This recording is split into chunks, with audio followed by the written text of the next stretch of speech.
to City Line. With me right now, I have somebody who, well, I love her to the moon and back. She's become such a sweet, dear friend, and I admire the heck out of her for her leadership and her wisdom as she guides this beautiful organization known as Metropolitan Development Council. Please join me in welcoming Pamela Duncan, who is President and CEO of, we're going to call it now, MDC. Welcome back, Pam.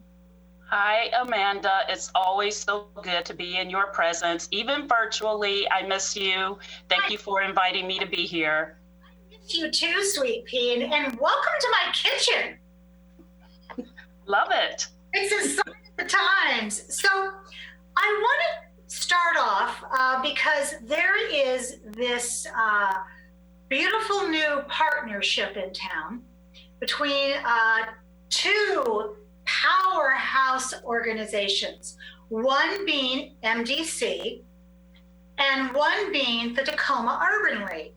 How did you, Pam Duncan, and beautiful Twina Nobles get together and decide that you should start a partnership? Sure. What really became evident as a result of everything that's going on during this pandemic is that there are folks who are not dialed in as to what's going on.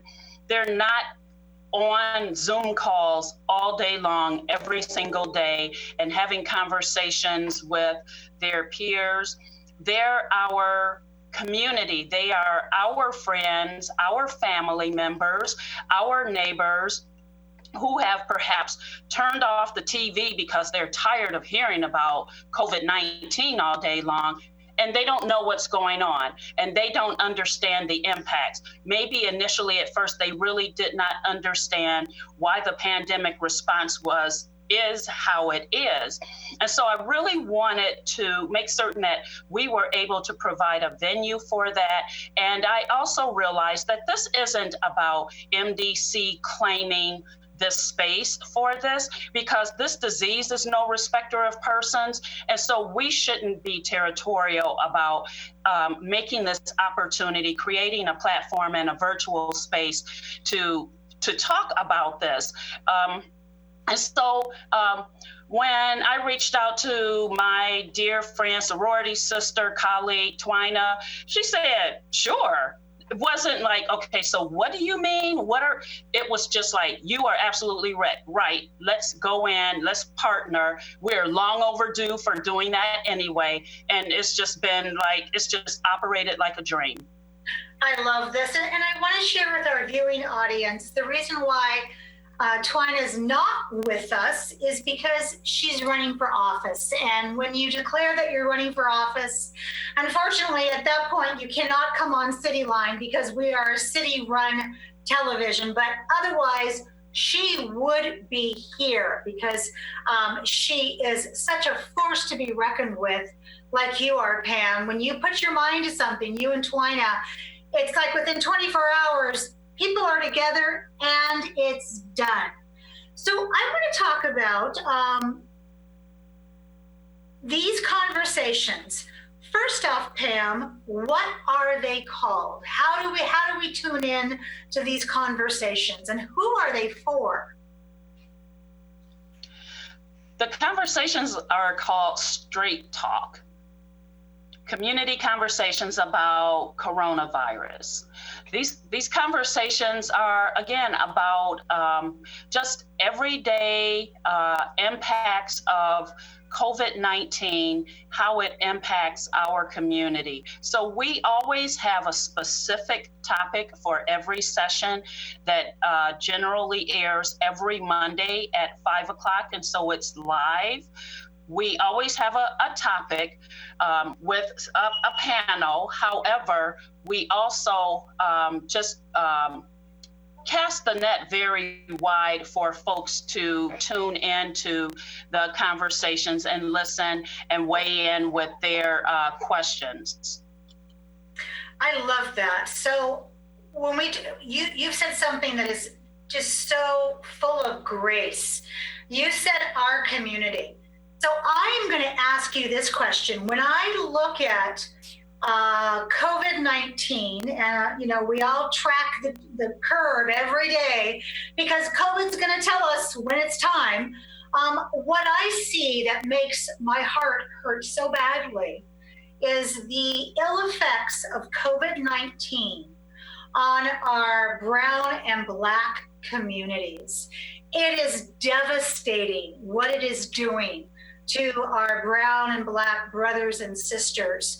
Have you found that to be true as you and Twina have started these conversations? Mm-hmm. Absolutely. There's no guessing about that.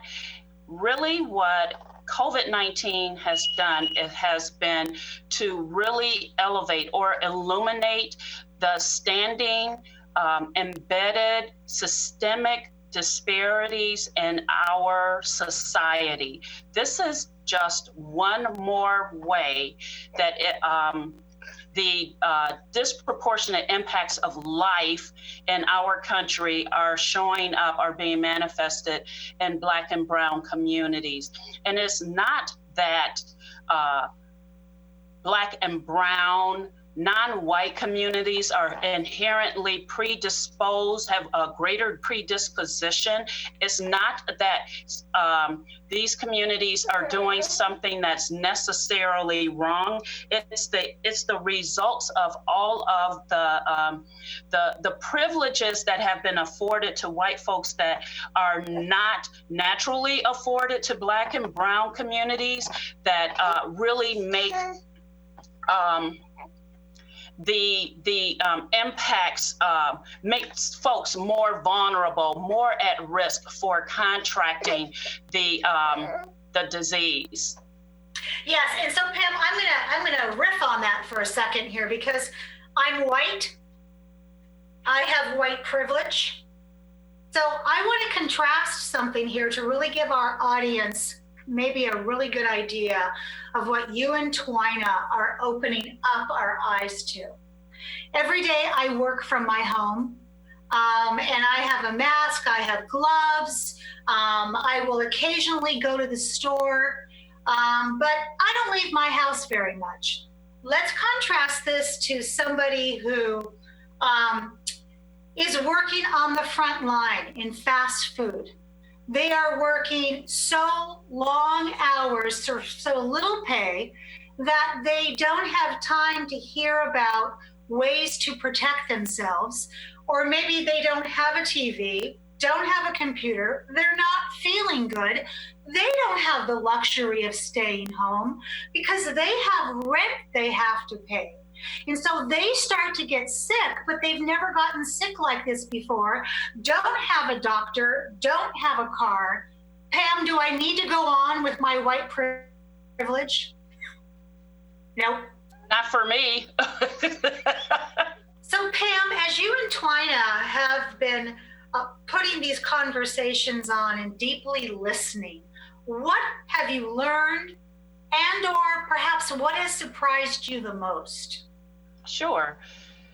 When we had the conversation about the disproportionate impacts of COVID-19 on our communities of color, I really thought that conversation was going to go in the direction of, here is what the data tell us. Here's communities, maybe special pockets. I thought it was going to be very much a not only data-driven, but data-focused conversation. And really what just organically came up from that conversation was, here is just one more stressor for communities of color. It wasn't that this is the one thing that is going to take us out or something like that. It was, here is simply one more thing. And when you consider the burden that communities of color carry day in and day out, and no matter what you are talking about, there's always a burden associated for communities of color that weighs one down so much that for you walking down the street, you are walking on concrete. You know your foundation is going to hold you up. For communities of color, that it can feel oftentimes like quicksand. And here is one more thing that's just pushing down. That was really, it wasn't so much a surprise, but it was really an epiphany.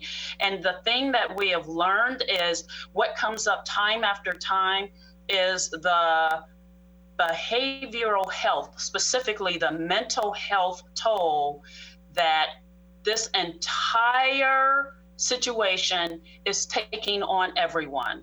That there is trauma that is being felt, trauma that is impacting, that has ensued because of this invisible enemy.